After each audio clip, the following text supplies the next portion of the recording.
Hola, buenas tardes. Soy Elisenda de la Torre, patient advocate de reumas de la Lliga Reumatológica Catalana, de la que formo parte hace muchos años a raíz de un diagnóstico de una enfermedad reumática. Y me dedico a aportar la voz de las personas que convivimos con enfermedades reumáticas en diferentes comisiones y foros sobre temas sanitarios, siempre desde el punto de vista del paciente. Comenzamos con esta mesa, que es la primera de la tarde de X-Patient Congress 2022, que lleva por título La respuesta en tiempos de crisis, la preparación. Preparación es un concepto que se emplea en el proceso y el resultado de preparar, de elaborar una cosa, de disponer de algo para cumplir con un fin. Esto requiere de cierta planificación y organización para obtener precisamente unos resultados esperados. En esta sesión se explicarán 5 experiencias seleccionadas entre todos los proyectos presentados en el Call for Projects 2022, que elegirlos ha sido una tarea bastante ardua debido a la cantidad y calidad de todos los trabajos presentados. Los 5 proyectos han contado con la participación de pacientes en diferentes fases, en la planificación, en la preparación, en el pilotaje, en resultados y así vuelta a empezar, para que el producto resultante sea adecuado y a medida de las personas que lo tienen que utilizar. Se trata de proyectos que dan respuesta a necesidades no cubiertas y desarrollan soluciones enfocadas al colectivo al que se dirigen, incluyendo la experiencia del paciente en las diferentes fases. Veremos que no es lo mismo trabajar con gente de más edad que con adolescentes, o la diferencia entre el mundo rural y el mundo urbano. El debate posterior se centrará en torno a aspectos clave sobre la mejor manera de establecer una relación entre los pacientes y profesionales y en cómo hacer de esta comunicación y participación un pilar básico para mejorar la salud y los procesos asistenciales. Sin más dilación, paso a presentaros las personas que van a estar en esta mesa. El primero va a ser Joan Sánchez de Toledo. El doctor Sánchez de Toledo es jefe del Servicio de Cardiología Pediátrica del Hospital Sant Joan de Déu de Barcelona. Es líder de un grupo de investigación cardiovascular multidisciplinar eCare for Kids, que pertenece al Instituto de Investigación de Sant Joan de Déu y que se centra en los problemas de desarrollo de los niños que conviven con enfermedades cardiovasculares, y es profesor adjunto de Medicina de Cuidados Críticos en la Universidad de Pittsburgh. Después, Marc Baget es un médico oftalmólogo especializado en retina que ha colaborado en la implementación del programa de cribado de retinopatía diabética en Cataluña. Es profesor asociado de oftalmología en la Universidad Rovira i Virgili y investigador del Instituto d'Investigacions Sanitàries Pere i Virgili.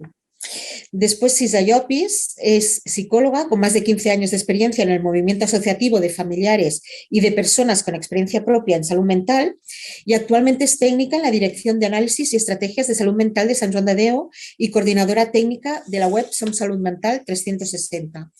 Después intervendrá Rafael Prieto, que es terapeuta ocupacional desde el 2017 y cuenta también con el máster de investigación y avances en medicina preventiva y salud pública por la Universidad de Granada y es estudiante de doctorado en el programa de biomedicina. Actualmente trabaja para la Fundación para la Investigación Biosanitaria de Andalucía Oriental Alejandro Otero y en el Servicio de Salud Andaluz, con un contrato vinculado al proyecto ActicHIP que nos viene a explicar.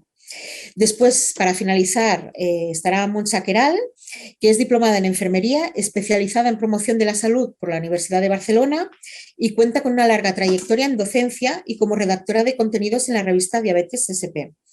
Ha estado vinculada desde el año 93 con el mundo asociativo, gestionando los diferentes programas de alfabetización en diabetes a pacientes, y actualmente trabaja en el Departamento de Public Affairs de Sanofi y es la responsable de las plataformas transversales de pacientes.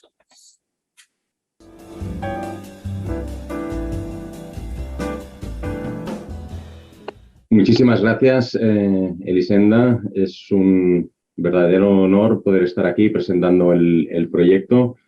Os vamos a presentar el proyecto Cortex eCare. Es un modelo de salud basado en el valor para niños afectos de cardiopatía congénita. Es un proyecto que hemos desarrollado en el Hospital Sant Joan de Déu, en el que colabora muchísima gente y con fondos, parte de los fondos vienen de la Unión Europea, de uno de los proyectos Horizonte 2020.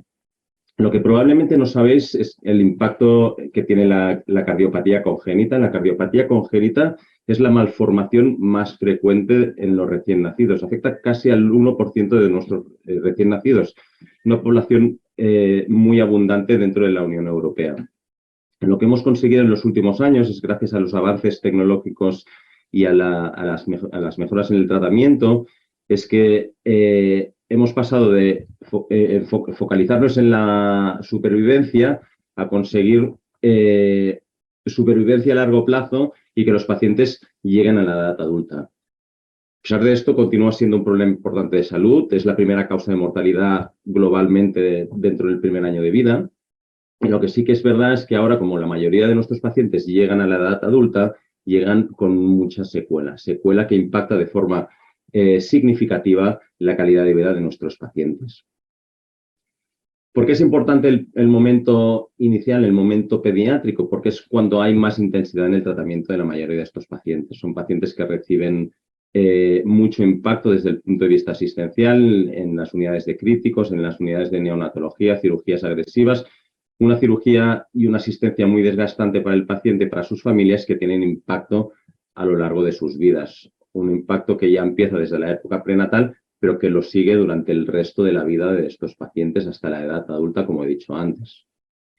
Entonces, lo que nosotros pretendemos con el modelo de valor que hemos creado, el Cortex eCare, que en realidad lo que estamos intentando presentar es un semáforo de salud, un traffic light, es combinar tres cosas para mejorar la asistencia de estos pacientes. Introducir tecnología, preguntar a las familias qué tenemos que hacer para mejorar, introducir nuevas métricas en la cuantificación de nuestros resultados y, si podemos, cambiar el modelo de reembolso que tenemos establecido hasta el momento.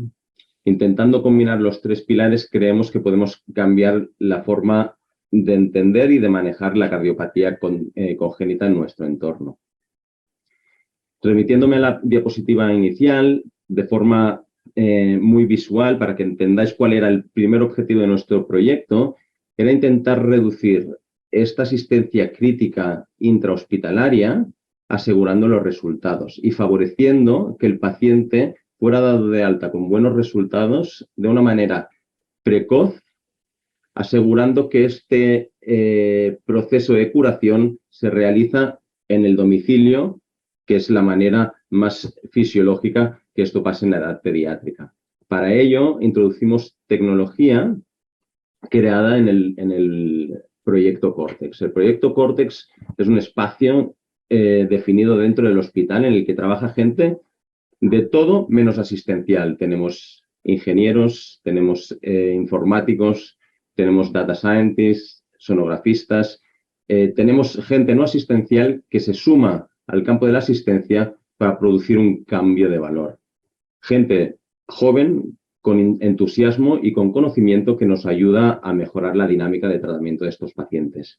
Y lo que hicimos es montar un semáforo, un semáforo de salud. Iniciamos una prueba piloto durante la pandemia del COVID e introducimos 7 variables que nosotros sabemos que son fundamentales para mejorar el tratamiento de estos pacientes y las convertimos en un algoritmo muy de reglas básicas que se traducían en una escala de color.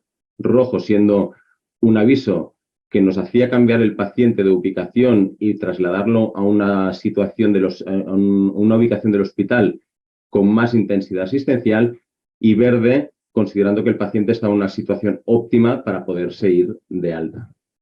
Pues bueno, con una prueba piloto de una duración de unos 6 meses, conseguimos el primer objetivo que nos planteamos, que era mantener, sino superar los resultados, mejorar los resultados y reducir estancia en UCI, reducir estancia en el hospital y, consecuentemente, mejorar el gasto hospitalario. Lo que nos planteamos ahora con la introducción de todas las variables que tenemos pensadas, la automatización de las 57 variables y una mejor visualización en el dashboard que hemos creado, es que este impacto se multiplique y pueda consistentemente probar que mantenemos buenos resultados, que mejoramos la eficiencia y que reducimos el coste hospitalario.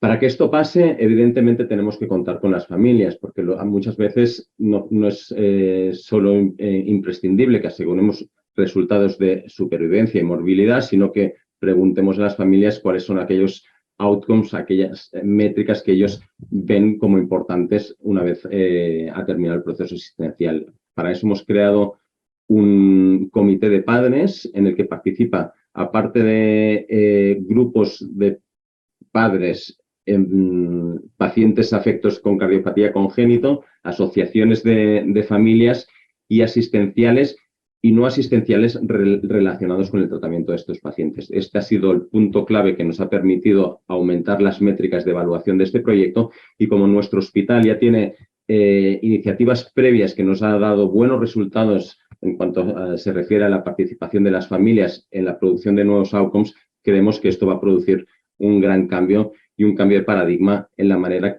de cómo hemos estado tratando las cardiopatías congénitas hasta ahora. En definitiva, es un modelo que pretende mejorar los resultados globalmente de forma holística a las cardiopatías congénitas, siempre sin perder de foco que dentro y en el centro del modelo está el niño y la familia.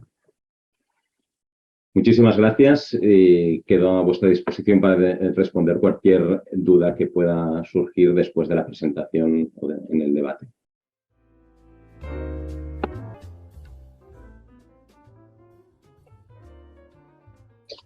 Buenas tardes, gracias por la invitación. Yo quiero presentarles nuestra plataforma de cribaje que se llama Retina Red Risk. Es una plataforma que estamos en desarrollo. También es un proyecto subvencionado por la Unión Europea, concretamente por IT Health.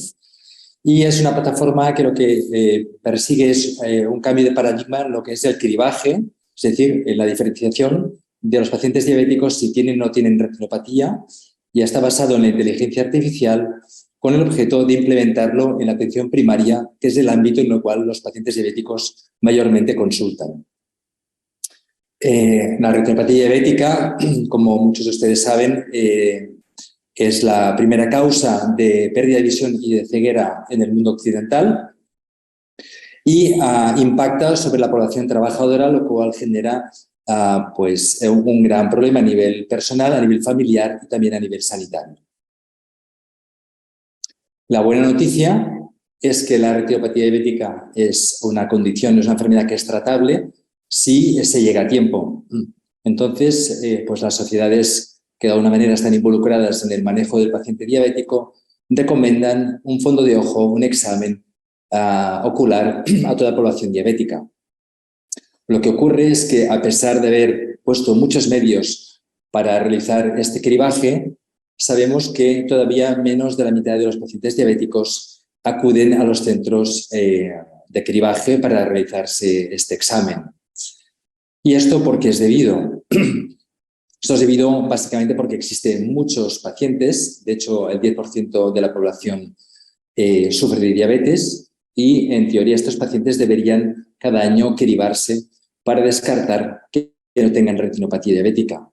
Evidentemente existe un déficit de personal sanitario, no hay personal sanitario suficiente para realizar el examen a tantos pacientes y además existen un 30% de los pacientes viven en áreas rurales y que les cuesta mucho desplazarse a los centros de cribado que normalmente están en las grandes ciudades.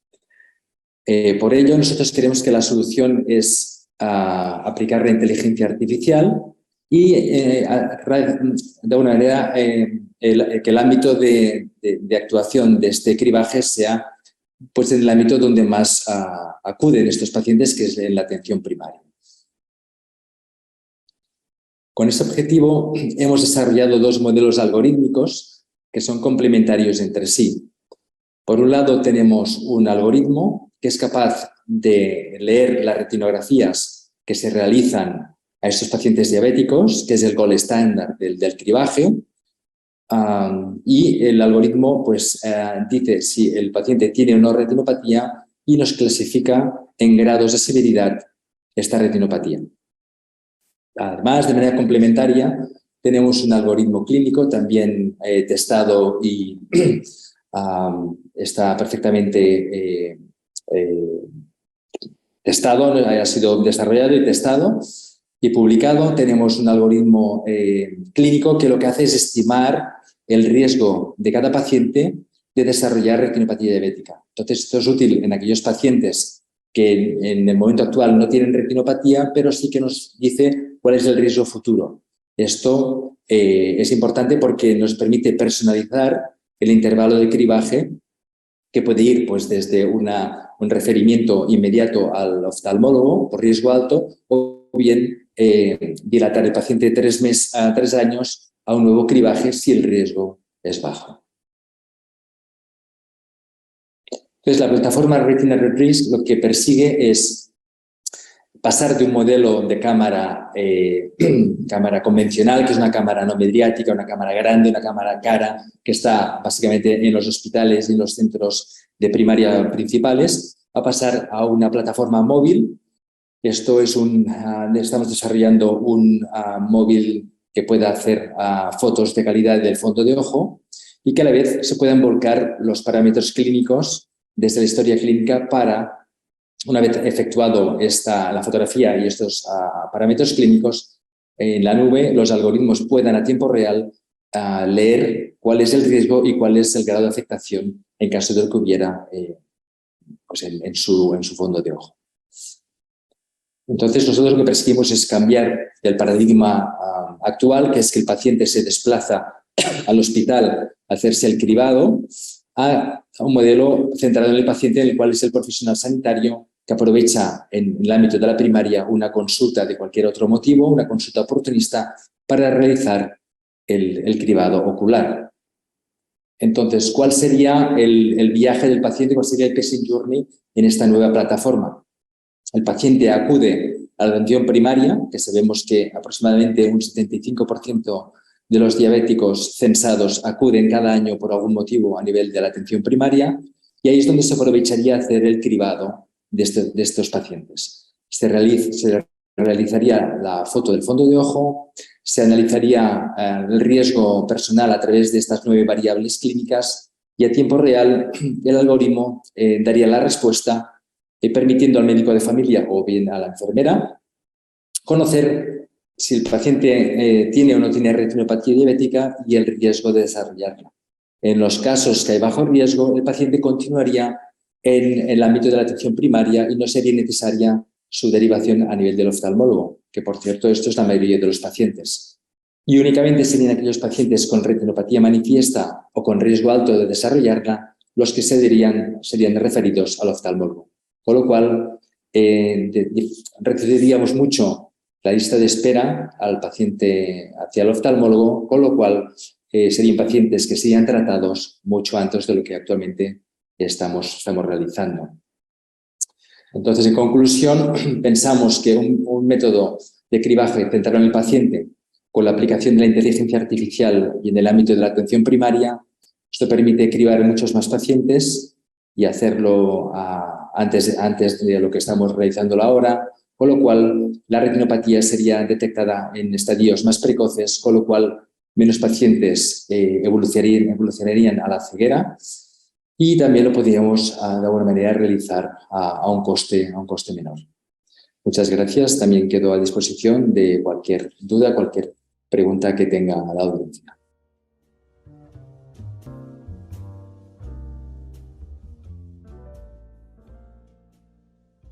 Hola, primero de todo, dar las gracias a la organización por permitirnos presentar nuestro proyecto y también gracias a todas las personas que están hoy conectadas. Brevemente les quiero presentar en qué consiste la plataforma de SOM Salud Mental 360. Sabemos, no me extenderé mucho, que la pandemia ha impactado mucho en la salud mental de toda la población y, de hecho, los principales factores que han llevado a este impacto han sido el miedo a poder contraer la enfermedad, el miedo a morir, ese duelo por haber perdido a alguna persona, temas la ansiedad y la depresión han sido los trastornos de salud mental que más han impactado en esos momentos. A nivel de población hay colectivos que se han visto aún más afectados, como pueden ser los jóvenes, en los que ha aumentado mucho el riesgo de suicidio y el riesgo de autolesiones. También las mujeres, las personas con problemas de salud física previos, como puede ser el asma, el cáncer, han tenido mayores probabilidades de desarrollar un problema de salud mental. Y igual ocurre con personas que están en situaciones de vulnerabilidad, que tienen rentas bajas o incluso en situaciones de pobreza. En el caso de las personas que ya tenían un problema de salud mental previo, han tenido no un mayor riesgo, ¿no?, de contagiarse de COVID, pero en caso de hacerlo sí que era más grave, ¿no?, la manifestación de esa problemática. Y en comparación con personas que no tenían un problema de salud mental, ha habido un mayor número de hospitalizaciones y de mortalidad. Conocemos también los profesionales, sobre todo de ámbitos sanitarios y sociales, en los que el agotamiento físico, el agotamiento mental ha sido también un especial factor de riesgo para pensamientos, en este caso, de suicidio. Nos encontramos también que el objetivo de la plataforma fue, en este momento de pandemia, poder ofrecer una plataforma digital para promocionar el bienestar emocional y la salud mental de toda la ciudadanía. Con lo cual, nuestro objetivo es poder compartir, ¿no?, todos estos conocimientos, tanto de profesionales, de ámbitos de salud, ámbito social, ámbito educativo, personas con experiencia propia en salud mental, familiares y personas del entorno. Y el objetivo es poder ofrecer a la ciudadanía servicios, recursos digitales que hagan un acompañamiento, les empoderen, informen, les sensibilicen y sobre todo promocionen la salud mental y su bienestar emocional. Por ello, ubicamos a la persona en el centro de toda la atención y nos movemos alrededor de los 360 grados que la envuelven, ya sea en todas sus esferas, la esfera social, educativa, la esfera espiritual, la esfera sanitaria, en todo su ciclo vital, desde la concepción hasta la vejez y también el final de vida, y en todos los momentos, ya sean de la sensibilización, la prevención, la detección y la recuperación en salud mental. Y hablamos de salud mental desde una perspectiva muy amplia, desde lo que es el bienestar emocional, no solo lo que es un trastorno de salud mental. Lo hacemos con información veraz, con información contrastada y comprometidos con los derechos de las personas con problemas de salud mental. Esta plataforma fue impulsada por centros de Sant Joan de Déu, de Cataluña, que cuentan ya con una amplia experiencia en la atención a las personas con problemas de salud mental, pero no estamos solos en este proyecto. Este proyecto está co-creado con asociaciones y entidades de personas con experiencia propia y también con entidades de familiares. ¿Qué significa eso? Significa que nosotros contamos con su experiencia, con su conocimiento en todos los momentos de la creación de la plataforma. Participan en la toma de decisiones, ya sean en comités técnicos, coordinando y decidiendo cuál es el enfoque de los contenidos que se ofrecen. Participan en grupos de expertos para poder valorar cuál es la mejor manera de tratar todos estos temas de salud mental. Participan como autores en artículos, testimonios, cualquier tipo de formato con el que trabajamos y también, que también es muy importante, en el análisis de la propia plataforma, en grupos focales, en ver qué funciona, qué no funciona en la plataforma y cómo podemos mejorarlo. Entonces, a través de contenidos adaptados a cada medio, llegamos a sensibilizar a la ciudadanía y poder ayudar en esta prevención de las problemáticas de salud mental. Como hemos dicho, es con información veraz, contrastada, contenidos que van desde el bienestar emocional a lo que serían trastornos de salud mental. Hablamos también de muchos temas transversales, no solo de eso. Hablamos de los derechos de las personas con problemas de salud mental, hablamos de perspectiva de género, hablamos de la salud mental en el ámbito social, educativo, hablamos de los determinantes sociales de la salud, como pueden ser estos colectivos más vulnerables, como pueden ser las situaciones de riesgo de exclusión social. La información nosotros la ofrecemos organizada en diferentes portales temáticos, algunos de ellos sobre trastornos concretos. Por ejemplo, tenemos un portal temático sobre trastornos de conducta alimentaria, trastorno del espectro autista, sobre psicosis, pero también hay portales de temas más transversales, ¿no? Como puede ser un portal de prevención del suicidio y otro de autolesiones. Dentro de cada portal, igual que en toda la web, tenemos diferentes formatos para ofrecer la información, como pueden ser algunos de los que ven en la presentación, y siempre están en constante actualización y añadiendo nuevos portales.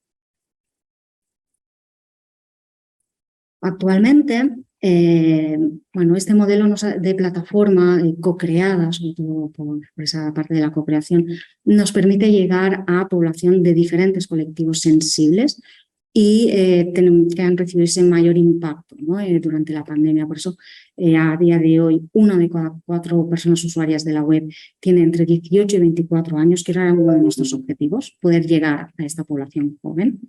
Y encontramos también que sigue siendo muy presente ese perfil de persona cuidadora, que generalmente es esa mujer de entre 45 y 64 años.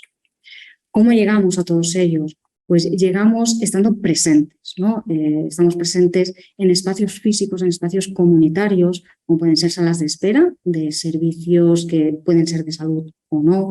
Estamos en centros educativos. Si hay una celebración de un Día Mundial de la Salud o un Día Mundial de la Salud Mental local, intentamos estar también presentes, igual que estamos presentes en las redes sociales. Nos pueden encontrar en las principales de ellas, incluso hay un canal de difusión de WhatsApp. A día de hoy hay más de 500 personas que han colaborado en la plataforma y podemos decir que aproximadamente el 40% de ellas, 30 y algo, son personas vinculadas a San Juan de Dios, profesionales de la entidad, pero también hay otro 39% de personas que están vinculadas a otras instituciones con otros perfiles, ya sea ámbito educativo o algún ámbito que no forma parte de San Juan de Dios, pero contamos con ellos y colaboran de forma muy activa.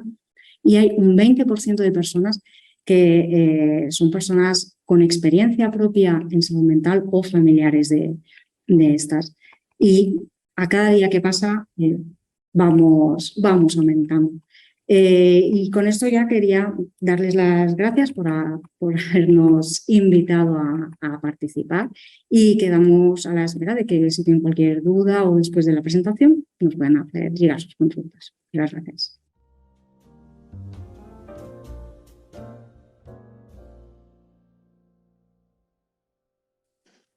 Bueno, muchas gracias, como han dicho mis compañeros, por la invitación a este congreso y a Elisenda por su cálida presentación. Como bien ha dicho Elisenda, soy terapeuta ocupacional e investigador predoctoral del Servicio Andaluz de Salud y hoy vengo a explicaros el proyecto ActiveHip, activando a personas mayores después de una fractura de cadera. Este proyecto tiene como objetivo principal determinar la efectividad de una aplicación móvil en la recuperación de 2 aspectos tan esenciales en el día a día como son la funcionalidad y la condición física en pacientes mayores con una fractura de cadera. Por situarnos un poco de dónde nace el ActiveHip, es necesario que tengamos en cuenta que la osteoporosis es una pandemia global que actúa de forma silenciosa y que tiene en la fractura de cadera una de sus principales y más graves consecuencias. Esta gravedad recalca a través de 4 principales aspectos, como son la incidencia, que dado el envejecimiento de la población por el aumento de la esperanza de vida, se estima que entre 1990 y 2050 el número de fracturas de cadera se va a triplicar. Esto se puede traducir en que 1 de cada 3 mujeres y 1 de cada 5 hombres mayores de 50 años sufrirá a lo largo de su vida una fractura. Además, esta fractura tiene una serie de consecuencias en la salud de los pacientes muy graves, como por ejemplo, el 40% de los pacientes, 1 año después de la fractura, siguen teniendo problemas en su movilidad básica y el 80% de ellos presentan limitaciones a la hora de realizar actividades de forma independiente tan esenciales en el día a día como el baño o el propio vestido. A esto se le suma que hay una gran limitación en los recursos, lo que en muchas ocasiones se traduce en la ausencia de rehabilitación una vez que el paciente es dado de alta. Y además aún se complica porque el seguimiento de estos pacientes solo se hace de forma efectiva en el 20% de ellos. Pues bien, dentro de este explosivo cóctel, la telerehabilitación y la salud móvil surge como una alternativa que ha demostrado resultados positivos en otras patologías como el cáncer o la EPOC. No obstante, no podemos olvidar que estamos hablando de una fractura de cadera y que la media de edad de estos pacientes es muy elevada. Por lo tanto, su habilidad con los dispositivos móviles normalmente es limitada. Por ello, lo que hicimos en el proyecto ActiveHip, en línea con lo que se está haciendo actualmente, afortunadamente, con el cambio del paradigma, es incluir al paciente como el elemento activo del proceso de recuperación y no al tratamiento. Con lo cual, hicimos un proceso de co-creación tanto de la propia aplicación como de los contenidos que en ellos se incluían. Y esto se hizo antes de comenzar el desarrollo con una serie de grupos focales con pacientes que habían tenido una fractura de cadera, con sus cuidadores y con profesionales sanitarios. De esta forma, involucramos a todos los elementos partícipes en el proceso de la recuperación, de forma que podamos entender su realidad y podamos aplicar a la aplicación todo y cada uno de sus requisitos. Y así podemos conseguir una mayor adherencia y una mayor facilidad de uso. Bien, este estudio es un ensayo clínico aleatorizado que se ha realizado en 3 hospitales del Servicio Andaluz de Salud de Granada, Puerto Real y Jerez entre marzo de 2021 y marzo de 2022. Los pacientes incluidos eran personas mayores de 65 años operadas de una fractura de cadera que cumplían los criterios de inclusión que podéis ver en la diapositiva y eran asignados de forma aleatoria a un grupo de intervención y a un grupo control. Los pacientes del grupo de intervención recibían la rehabilitación a través de la aplicación ActiveHip Plus, que consiste en un programa de telerehabilitación y educación sanitaria durante 3 meses. Los pacientes asignados al grupo control recibían la rehabilitación tradicional para una fractura de cadera del Servicio Andaluz de Salud. En cuanto a los resultados, como podéis ver en la parte central de la diapositiva, no hemos encontrado diferencias estadísticamente significativas en cuanto a la edad entre el grupo y en cuanto a la distribución del sexo, siendo el sexo predominante en ambos grupos la mujer. Como podéis ver en la gráfica de la izquierda, de color azul, está resaltado el grupo que se sometió a la rehabilitación a través de la aplicación ActiveHip. Como se puede observar, tienen una mejoría de 6 puntos por encima del grupo control, que como he comentado antes, recibía la rehabilitación tradicional. Esto se ha acrecentado aún más en algunas de las actividades que se miden en la independencia funcional, como el vestido de la parte inferior o la propia actividad del baño. Como pueden observar en la gráfica de la derecha, la condición física también, la recuperación de la condición física también es superior en los pacientes que se sometieron a la rehabilitación a través de la aplicación de ActiveHip. Esto nos lleva a concluir que el sistema de salud digital ActiveHip Plus es efectivo en la recuperación de la funcionalidad y de la condición física. No obstante, también nos lleva a concluir que es necesario incluir al paciente y al cuidador dentro del proceso de la recuperación cada vez que se implemente cualquier tipo de nueva intervención. Este proyecto ha sido financiado con fondos de la Unión Europea a través de la convocatoria IT Health y muchísimas gracias por su atención. Quedo a su disposición para cualquier duda en la parte del debate.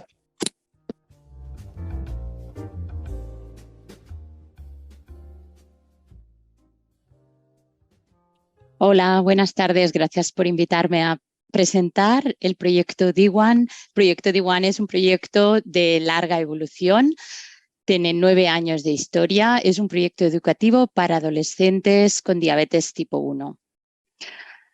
Este proyecto, que es un programa, no es un proyecto, es un programa educativo de acompañamiento al adolescente con diabetes tipo 1, tiene varios objetivos, pero el principal es fomentar la educación terapéutica en diabetes, reforzar la adherencia al tratamiento y al seguimiento de las visitas médicas y la educación en la diabetes, y también adicionalmente se fue incorporando otros objetivos que era mejorar la salud emocional y el conocimiento general sobre la diabetes tipo 1 para normalizar la enfermedad en el entorno. D1 mejora el conocimiento, la adherencia y la concienciación de esta enfermedad mediante la creación de una comunidad virtual con aprendizaje entre iguales. Cuando empezamos, se creó un equipo y con una metodología de Design Thinking se diseñó un programa que llegar al adolescente, llegar a este grupo de población que por sí mismas estaban en un momento de la vida bastante complicado y que la diabetes no ayudaba a llevar bien el control, ¿no? La adolescencia no ayudaba a llevar bien el control de su diabetes. Así que, hablando con las sociedades médicas, SEP, de pediatría, SEP de diabetes y FEDE, que es la sociedad de pacientes, y con el apoyo de Sanofi, llegamos a la conclusión de que teníamos que ayudar a este colectivo de algún modo. ¿Y cómo teníamos que hacerlo? Pues en su entorno, en el entorno digital, que era donde podíamos llegar de una forma más fácil a ellos. Seleccionamos unos asesores con un punto de vista muy centrado en el paciente. Una enfermera educadora, Daria Roca, un psicólogo, Iñaki Lorente, y el endopediatra Santiago Conde. Ellos nos han asesorado durante todo el camino de Diwan para que los contenidos sean lo más adecuados posibles para esta población.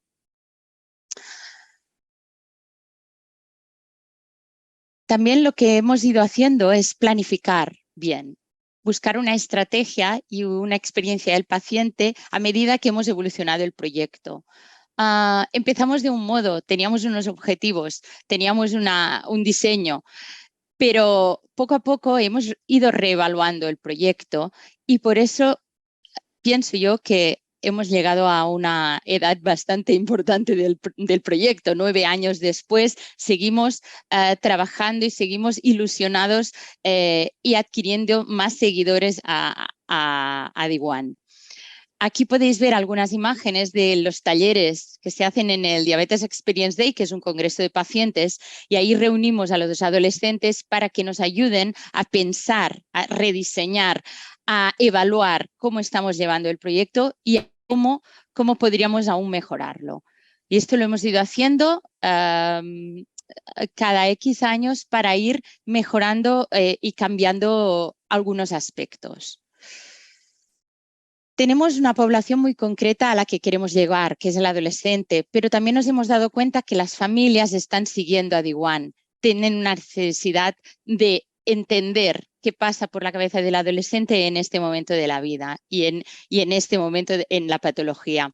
Y también tenemos unos profesionales sanitarios y un entorno que necesitan información. Así que lo que hemos ido haciendo es ampliando los canales de comunicación y adaptando contenidos a cada uno de estos targets. También hemos adaptado muy bien cómo lo decimos, a quién lo decimos. Y también hemos hecho intervención en el terreno. No nos hemos quedado solo en la parte digital, en redes sociales, sino que cuando ha habido la posibilidad de un congreso o de unos campamentos de adolescentes con diabetes, intervenir, ir con un proyecto de salud emocional año tras año para llegar a ellos y para así ampliar el conocimiento de estos adolescentes. No os contaré todo esto, simplemente es la evolución del proyecto. Es 2013 nace el proyecto, teníamos un contenido muy divertido, Diwan no se entera, era un adolescente que no sabía de qué iba la diabetes, pero poco a poco se fue evolucionando, se fue enterando, se fue modificando todos los contenidos para ir adquiriendo como si el propio adolescente fuera creciendo en su educación. Ahora estamos en un momento de generación Diwanes más, queremos crear este colectivo, queremos unir el colectivo y que entre ellos se vayan alimentando de contenidos. Así que Entre Zetas es un programa que lideran los adolescentes y que son entrevistas a otros, o bien adolescentes o padres o familias o influencers que se mueven en el mundo de la diabetes. Gracias a estos contenidos, los seguidores están muy atentos al programa Diwan y cada vez tenemos más crecimiento de público. También aquí os quiero presentar unos breves resultados, ¿no? Por ejemplo, a nivel de KPIs de seguidores, de followers en Facebook, tenemos más de 26.000 seguidores. En Instagram más de 3.300. Hemos colgado más de 200 vídeos de contenidos educativos de D1 y tenemos la nueva red de TikTok. Un poco sorprendente porque son un canal no muy habitual para hacer educación, pero estamos explorando maneras para también llegar a ellos. ¿Qué nos obliga el proyecto? Nos obliga a estar muy atentos al entorno, nos obliga a cambiar, nos obliga a evolucionar. No podemos quedarnos en nuestro videoblog que teníamos en un inicio y nos obliga a estar al día. Pero también seguimos, lo que os he dicho antes, estando en el terreno. Hemos hecho más de 1000 talleres de salud emocional. Hemos llegado a diferentes entornos, hospitales, consejerías, a través de exposiciones itinerantes de grafitis realizados por estos adolescentes que expresan las emociones de tener diabetes. También nos hemos presentado a premios y a congresos, ¿no? Como es el caso de hoy, y hemos ganado 2 premios ASPID a la estrategia digital más eficaz. Y hemos incorporado el programa D1 en otros entornos, en el entorno escolar, un entorno donde se necesita mucha educación a todo el colectivo de maestros, pero también a los niños. Y no solo en diabetes tipo 1, sino también en prevención de la diabetes tipo 2 y la obesidad, que es muy necesaria. También hemos estado en congresos y hemos presentado pósters y comunicaciones orales en varias ocasiones sobre los talleres de salud emocional en los campamentos. Y finalmente tenemos varios recursos en la mano que podemos ofrecer, ¿no? Desde materiales educativos, exposiciones, contenidos para las escuelas, guías de acompañamiento emocional para las familias. Y todo esto acompaña a un proyecto que creo que aún le queda bastante vida por delante. Cualquier duda que tengáis, pues estoy a vuestra disposición. Ahora al final, bueno, ya hemos llegado al final de la sesión. Gracias.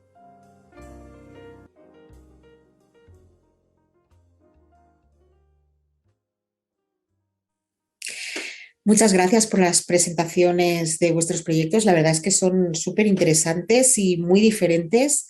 Bueno, estamos recibiendo preguntas, pero así para empezar, ¿qué aprendizaje os ha supuesto el trabajar con pacientes? ¿Creéis que os ha aportado algún valor? Porque todos habéis incluido pacientes y en prácticamente todos los estadios, ¿no? del proyecto. ¿Podéis explicar un poquito? Por ejemplo, empezamos por ti, Joan. Sí, gracias, Elisenda. Creo que ha sido clave. Nos ha permitido 2 cosas. Primero, salir de la zona de confort, porque el médico a veces trabaja en su zona de confort, que es en la que se siente bien, y ve los resultados que le han enseñado que tenía que mirar. Al mirar hacia las familias, hacia los pacientes, al cambiar el foco, te hace que tengas que exprimir más el proceso y buscar maneras de solucionar que no te habías planteado antes. Nos ha abierto una manera nueva de valorar los resultados. Creo que es esencial. Uh-huh. Y Munsa, que has tenido que trabajar con adolescentes, ¿cómo llegas a ellos? Aquí está la dificultad porque uno ya no es adolescente, ¿no? Y el equipo que tenemos asesor tampoco. Y es una edad muy complicada. Y es una edad complicada. Por un lado, yo creo que el poder hablar con ellos, el poder testar cosas y hacerles pensar a ellos qué les gustaría obtener es la clave, ¿no? Es ver realmente cómo ellos, un proyecto digital les puede aportar.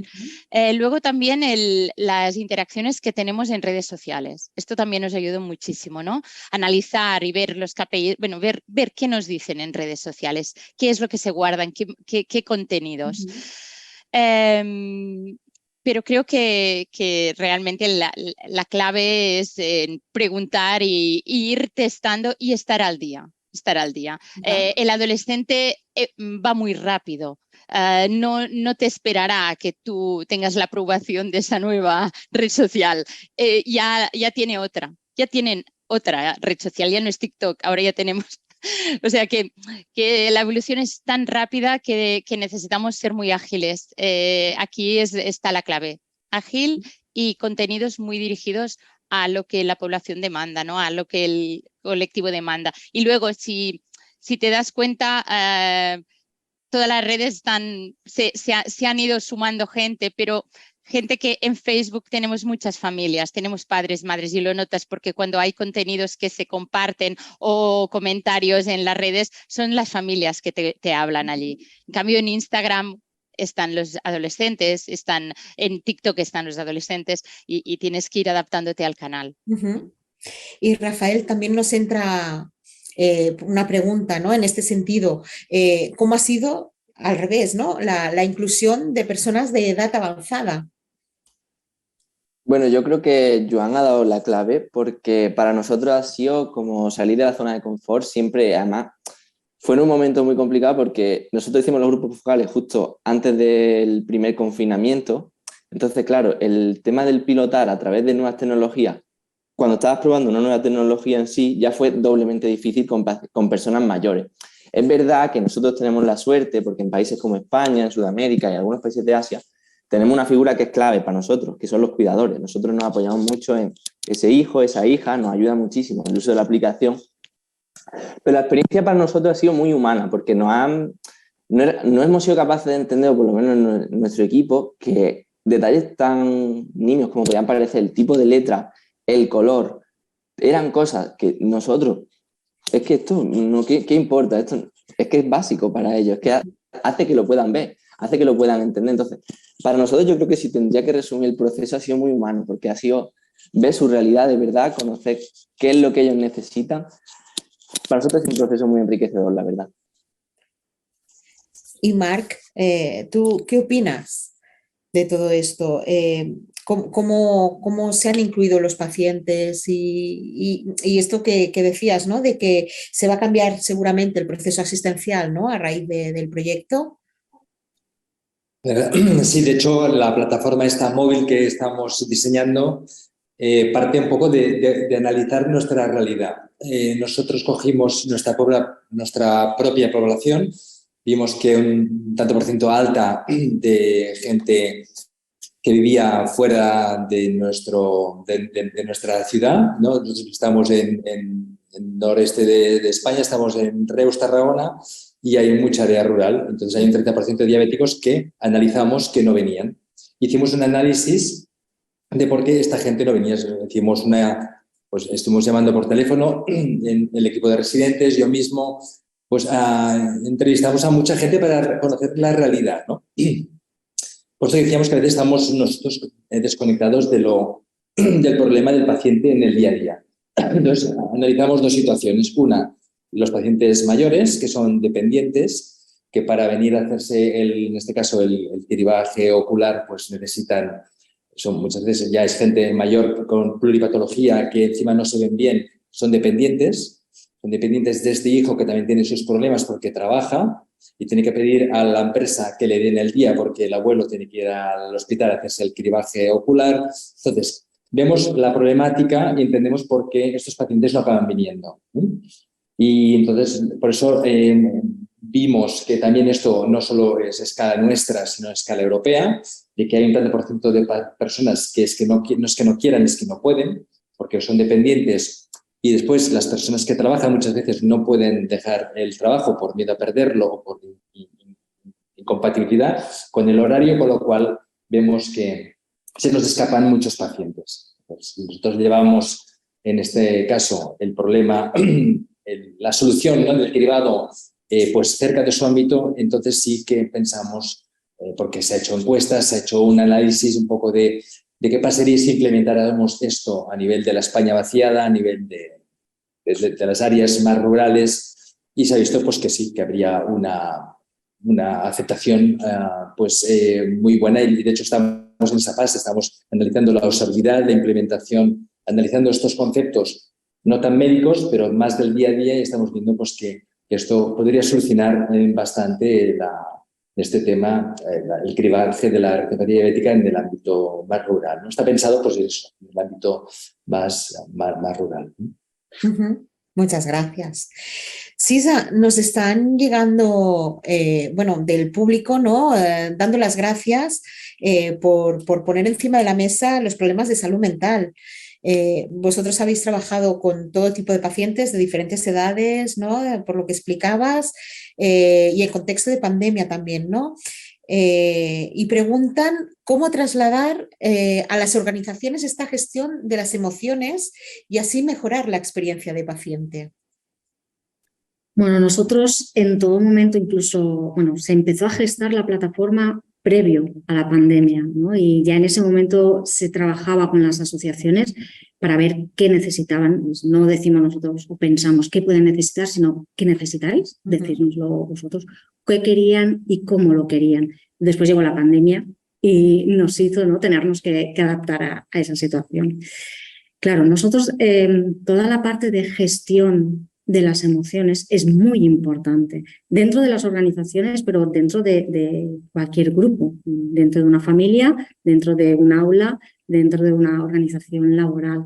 Entonces, poder hablar abiertamente de este tipo de problemáticas ayuda también a mejorar cómo lo gestionamos, ¿no?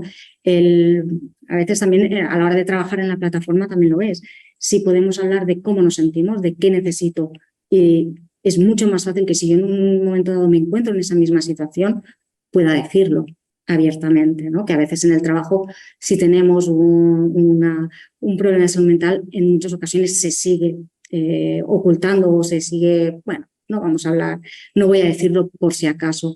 Bueno, el hecho de que lo pongamos sobre la mesa, de que se hable abiertamente, de que contemos con todos estos agentes, ya sean profesionales, personas con experiencia propia y familiares, es lo que queremos transmitir a través de la plataforma. Es decir, hay que hablar de ello. Salud mental es salud, si no, no hay salud. Y no es solo un problema de salud mental.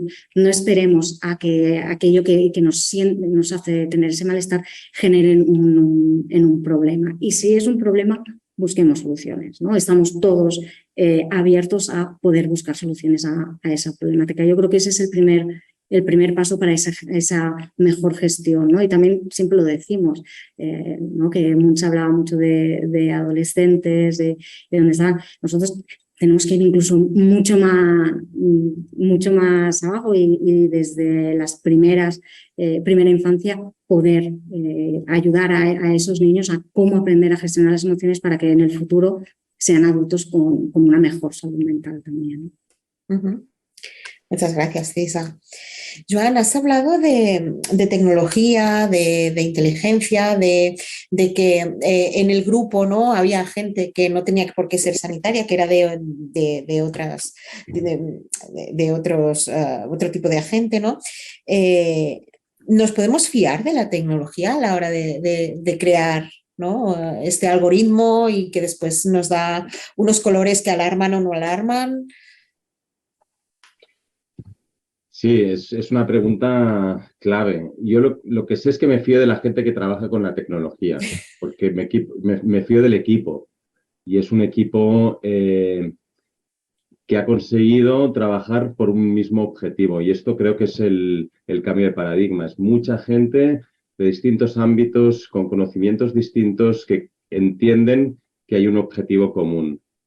Y lo que dices de la tecnología es un paso necesario, imprescindible, pero la tecnología tiene que ir de la mano del conocimiento y de las personas que tienen el conocimiento. Entonces, el vínculo y la unión entre persona y máquina es fundamental.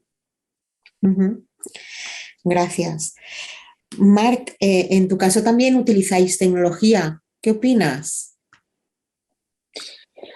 Bueno, es también una pregunta clave. Evidentemente hay que validarlo y hay que testarlo. Hay que hacer estudios clínicos. Nosotros, estos algoritmos que estamos implementando en la plataforma móvil, ya llevamos años trabajando con ellos. De hecho, esto ya procede, ya llevamos mucho tiempo trabajando con diabéticos, analizando variables de riesgo. Y esto al final, como dice Joan, es un equipo multidisciplinar. Hay muchos ingenieros trabajando con nosotros, informáticos, nosotros para dar validez a los datos clínicos. O sea que al final estos algoritmos que están perfectamente validados y testados tienen que volverse otra vez a validar con el uso de la plataforma móvil porque evidentemente cuando hay un cambio en algún aspecto tecnológico hay que volver a validar, hay que volver a testar para estar seguros de que la tecnología es útil y no hay diríamos, pues hay gaps, ¿no? Hay zonas en las cuales pues hayan, que llamamos falsos negativos, falsos positivos, es decir, que no sea fiable. Esta tecnología tiene que tener una precisión muy alta para poderse implementar. Gracias. Nos quedan 5 minutos. Si alguno quiere aportar algo más. Si no, sigo haciendo preguntas, que soy muy curiosa. Pero si alguno se lanza a explicar o a cerrar, perfecto. Sisa, ¿cómo da respuesta la plataforma de salud mental a los retos actuales de la sociedad en materia de salud mental? Claro, es un poco lo que comentaba antes, ¿no? El hecho de estar co-creada. Es decir, las personas con experiencia propia y los familiares no son participantes, no son colaboradores, sino que son nuestros partners. Y estamos los tres en ese plano de igualdad a la hora de trabajar por la plataforma y con la plataforma. Claro, este contacto con ellos a nosotros nos beneficia porque nos da una información muy valiosa de qué necesitan, ¿no? Estas entidades nos pueden hablar qué necesitamos como entidades, pero ellos están en contacto directo con sus socios y nos pueden transmitir, y nuestros socios nos han dicho que necesitan esto, ¿no? Igual que los profesionales nos pueden decir, yo la persona que he visitado en la consulta me ha dicho que necesita esto. Entonces, eso es una cosa muy, muy valiosa, porque así podemos ofrecer contenidos, podemos ofrecer recursos adaptados y que den respuesta a esas necesidades y van a ir cambiando, con lo cual la plataforma también tiene que estar en constante cambio y constante adaptación para poder dar esas respuestas tan múltiples. Sí que es un poco lo que decías, Munsa, ¿no? Con los adolescentes y diabetes, ¿no? Que continuamente está este cambio, está esto que van apareciendo nuevas redes, van apareciendo nuevas situaciones, ¿no? Creo que lo principal es detectar las necesidades que se tienen que cubrir, que es lo que comentaba ahora Sisa.